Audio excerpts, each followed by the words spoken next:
Okay, so this is my workflow. I'm in a hotel room at the moment, so I've not got everything 100% perfectly set up, but you can see what I do. I've had to use a microwave to boil the water. You can use the Outin to just heat the water up, but if you've got some excess of heating water up, then it's usually more efficient than using the Outin, which people say you can get about 2 or 3 full water heats up.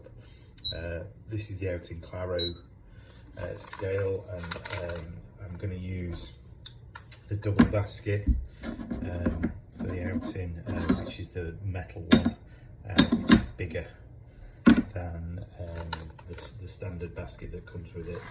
I'm using Assembly Gura AA Nieri beans, which were roasted 21st of September.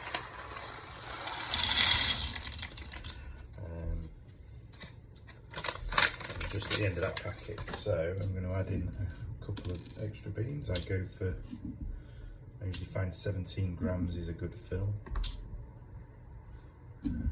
So that's just a couple of freebies from the next packet, which is this one, which is Roastery 46 from Halifax in Canada.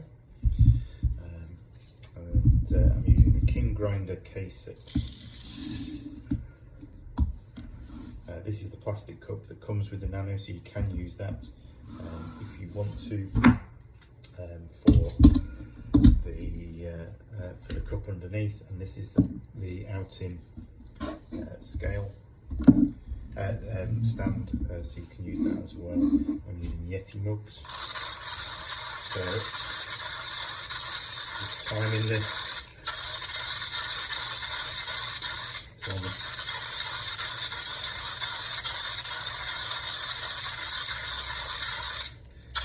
King Grinder K6.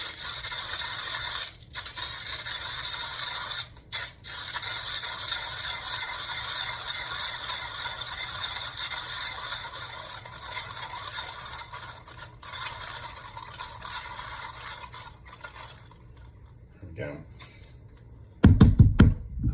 Just a quick tap to knock any of the fines off. With the bigger basket for the Outin, you get the funnel, which I think is well worth it. And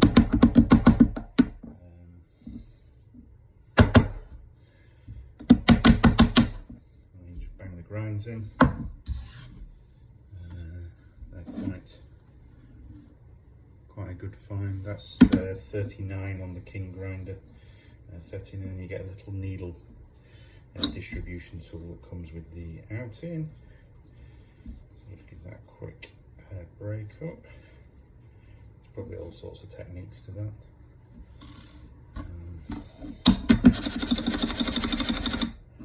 Second grinds, and then you get the Outin tamper as well. That all comes with this larger basket.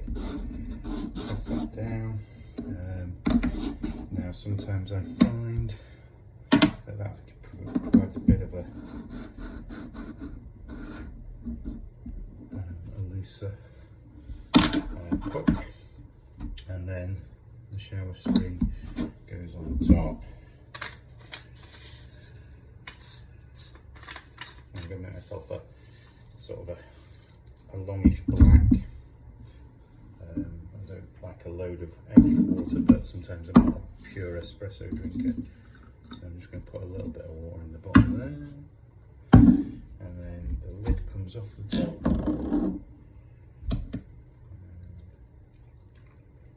And about that much in the top, so about 50 mils.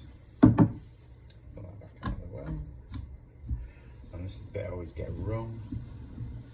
So I'm just going to turn that around now so you can see. And just hold that for about 5 seconds.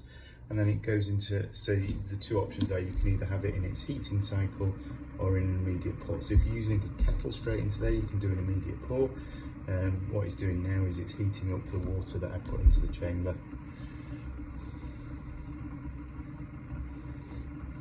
And there, it doesn't take very long. And as I said, I've used water that I've heated up in the microwave, which is a very inefficient way of doing it, but for some reason this room doesn't have a kettle, it just has a microwave.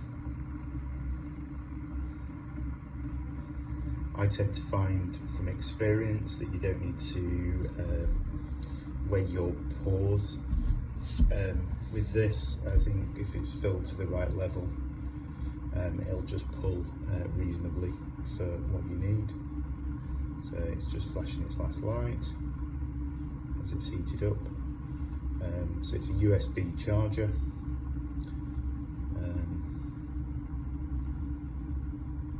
Some of the other people that I'm here working with have all seen this and are going to buy it. There we go.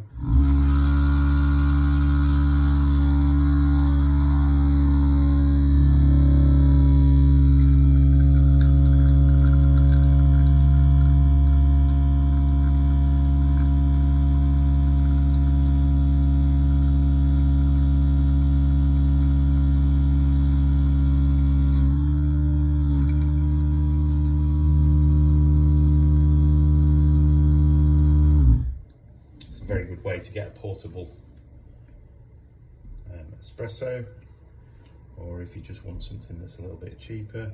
It's not going to be as perfect as the Sage or Breville, which I think is what you've got, and that's what we use at home, but I think it produces a good enough quality coffee. So finally, there you go.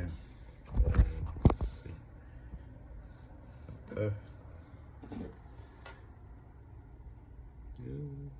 Sorry, a reasonable layer of crema. That's it.